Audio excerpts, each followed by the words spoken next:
గరుడ పురాణం అనే గ్రంథంలో విష్ణు భగవానుడు గరుత్మంతునికి చెప్తారు.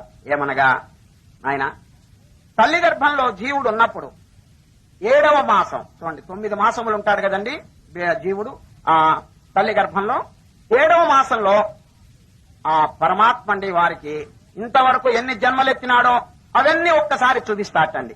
ఎవరు? పరమాత్మ జీవునకు ఇంతవరకు తాను ఎన్ని జన్మలెత్తినాడో అవన్నీ ఒక్కసారి కనిపిస్తే అది చూచి భయభ్రాంతుడై ఈ జీవుడు నమస్కారం చేసి, పరమాత్మ ఇన్ని బాధలు, ఇన్ని కోట్ల జన్మలు నేను బాధలు అనుభవించినాను, ఇప్పుడు మరల తల్లి గర్భంలో ప్రవేశించి ఈ గర్భ నరకం అనుభవిస్తున్నాను, నన్ను త్వరగా ఇక్కడి నుంచి బయటికి తోసేయండి, ఈ బాధ నేను అనుభవించలేను.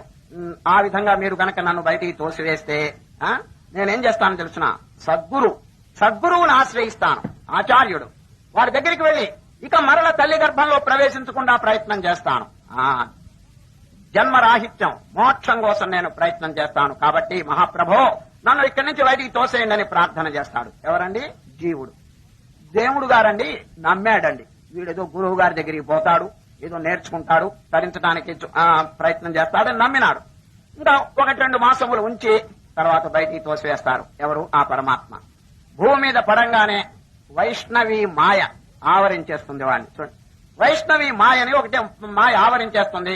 అంతా మర్చిపోతాడండి. ఇంతవరకు తాను పరమాత్మకు ఏమి వాగ్దానం చేసినారో, ఏ వాక్యం భగవంతుని దగ్గర పలికినాడో అదంతా మర్చిపోయి ఏమండి విరుద్ధంగా ఆచరణ చేయటం మొదలు పెడతాడండి. ఆ మాయా ప్రభావం చేత వీడు ఏమనుకుంటాడు? అసలు దేవుడు ఉన్నాడా లేడా? చూడు, మళ్ళా ఈ విధంగా మాట్లాడతాడు. నాస్తికుడిగా తయారవుతున్నాడు. అసలు దేవుడు ఉన్నాడా లేదా? ఆచార్యుడు ఏమిటి? గురువు ఏమిటి? శాస్త్రం ఏమిటి? ఈ విధంగానండి అన్యథా విపరీతంగానండి వారు ప్రవర్తిస్తాడండి. సరే, తల్లి గర్భంలో ఎంత భక్తితో భగవంతుని ప్రార్థన చేసినాడో ఈ భూపతనం అయిన తర్వాత కొంత వయస్సు వచ్చిన తర్వాత అండి అన్ని కన్ను మిన్ను తెలియకుండా ప్రవర్తిస్తాడు. ఇంకా గురువు శాస్త్రం అనేది లేనే లేదండి. కంప్లీట్ గా మర్చిపోతాడు. ఇదండి ఇప్పుడు జరిగే వ్యవహారం.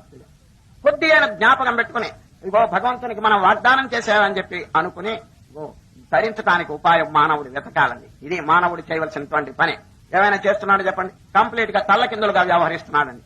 పోని మర్చిపోయినా దానికి అర్థం ఉందండి. విరుద్ధంగా ప్రవర్తిస్తున్నాడండి. దేవుడు లేడు, శాస్త్రం అబద్ధం, గురువులు అనేవారు సోమరులు, ఈ విధమైనటువంటి ప్రచారం, ఇటువంటి ధోరణి అవలంబిస్తున్నాడు. ఇది కేవలం నిజంగా ఆశ్చర్యకరమైనటువంటి విషయం అండి. ప్రతివాడు ఆ తల్లి గర్భంలో భగవంతుని దగ్గర వాగ్దానం చేసినటువంటిది నెరవేర్చితే తప్ప వాడికి శాంతి కలగదన్నది.